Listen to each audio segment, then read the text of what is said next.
अस्सलाम वालेकुम अज़ीज़ तलबा। आज हम डिजिटल लॉजिक डिज़ाइन का टॉपिक है इनकोडर, उसके बारे में बात करेंगे।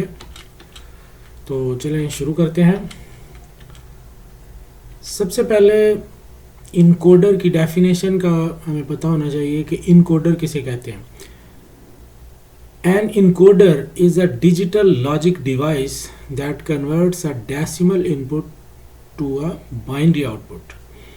यानी इनकोडर एक ऐसी डिजिटल लॉजिक डिवाइस है जो कि डेसिमल इनपुट को बाइनरी आउटपुट में तब्दील कर देती है।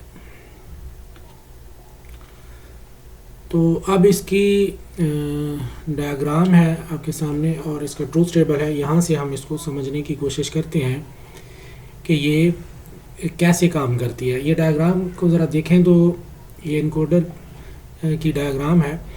यहाँ पर आपको ये 5 वोल्ट यहाँ पर नज़र आ रहे हैं और ये इसकी ये डेसिमल नंबर्स हैं 0 1 2 3 4 5 6 7 8 और 9 और इनके साथ स्विचेस लगे हुए हैं। और यहाँ पर 4 और गेट भी मौजूद हैं। ए बी सी डी इनकी आउटपुट है। ए जो है वो मोस्ट सिग्निफिकेंट बिट है और जो डी है ये लीस्ट सिग्निफिकेंट बिट है। यानी जो डी है ये सबसे कम वेट की बिट है और ए जो है ये सबसे ज़्यादा वेट की बिट है। तो ट्रूथ टेबल में अगर आप देखें तो डेसिमल इनपुट यहाँ पर ये एक साइड पे नज़र आ रही है और बीसीडी आउटपुट ये नज़र आएगी। अब ये वेरीफाई होगी इस सर्किट से। तो चलें शुरू करते हैं। सबसे पहले जब हम ज़ीरो जो है जहाँ पे लिखा हुआ है इसका पुश बटन जो है उसको प्रेस करेंगे तो ये जो 5 वोल्ट हैं ये यहाँ पर इस लाइन के साथ कनेक्ट हो जाएंगे। तो इसकी आउटपुट जो है वो 0 0 ही रहेगी क्योंकि किसी और गेट की इनपुट जो है वो इसके साथ कनेक्ट नहीं है। तो इसलिए आउटपुट जो है वो 0 रहेगी। ए बी सी डी सारे 0 रहेंगे। तो उसके बाद देखें ज़रा, जैसे ही इसको 1 को प्रेस करेंगे ये वाला पुश बटन प्रेस होगा तो देखें ये जो डी वाला जिसकी आउटपुट डी है वो वाला और गेट जो है उसकी एक इनपुट जो है उस पर 5 वोल्ट मिल रहे हैं यानी 1 हो गई है, हाई इनपुट हो गई है। तो और गेट को आप जानते हैं कि और गेट एक ऐसा लॉजिक सर्किट होता है कि जिसकी कोई भी इनपुट अगर 1 हो जाए तो इसकी आउटपुट 1 हो जाती है। तो यहाँ पर बी सी डी हमें डी जो है ये 1 मिलेगा, ए बी सी ये तीनों 0 होंगे जैसा कि ये बी सी डी आउटपुट आपको इसके ट्रूथ टेबल में भी नज़र आ रही है। तो यहाँ पर ये होगा। उसके बाद जैसे ही हम 2 वाले पुश बटन को प्रेस करेंगे तो अब 5 वोल्ट जो है वो यहाँ से देखें इस लाइन पर आ जाएंगे। तो यहाँ पर सी जिसकी आउटपुट है वो वाला और गेट उसकी एक इनपुट जो है वो हाई हो जाएगी। अब यहाँ पर देखें ये पुश बटन लगे हुए हैं, ये बाकी सारे ऑफ रहेंगे यानी 0 इनकी इनपुट होगी। तो सिर्फ सी जिसकी आउटपुट है वो वाली 1 हो जाएगी।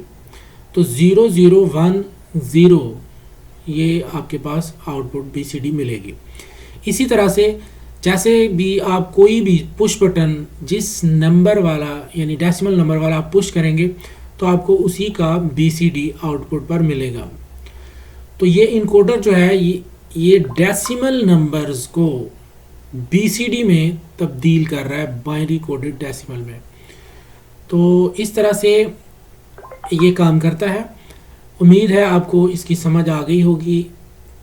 अगर आपको इसमें कोई भी क्वेश्चन कोई ज़हन में आ रहा है तो आप कमेंट करके वो पूछ सकते हैं, तो मैं उसकी वजाहत इंशाल्लाह आपको रिप्लाई करके ज़रूर दूंगा। अच्छा, एक बात इसमें रह गई है कि ये सर्किट बनाएंगे कैसे। ये भी बहुत ही सादा सा है, अगर आप इस पर गौर करें तो हम इसको भी समझ सकते हैं। देखिए सबसे पहले आप डी वाले आउटपुट वाले और गेट को देखें तो ये वंस में कनेक्ट है, वंस में यानी ये पहली लाइन को छोड़ा है इसने, फिर दूसरी को कनेक्ट किया है, फिर एक को छोड़कर फिर कनेक्ट किया है, फिर एक छोड़ दी फिर कनेक्ट, इस तरह से एक को छोड़कर यानी ये वंस में कनेक्ट है। और ये जो सी वाला आउटपुट वाला और गेट है इसको देखें तो ये टूज़ में कनेक्ट है यानी पहली 2 छोड़ी हुई हैं, फिर 2 को कनेक्ट किया है, फिर 2 छोड़ दी हैं, फिर ये देखें 2 कनेक्ट हैं, फिर 2 छोड़ दिए हैं। तो उसके बाद ये बी वाला और गेट देखें, ये फोर्स में है, 1 2 3 4, 4 पहली छोड़ी हुई हैं, 1 2 3 4, 4 वाली जो है यानी नेक्स्ट 4 जो है इनको कनेक्ट किया हुआ है, फिर आगे छोड़ दी हुई है। तो ये फोर्स में है।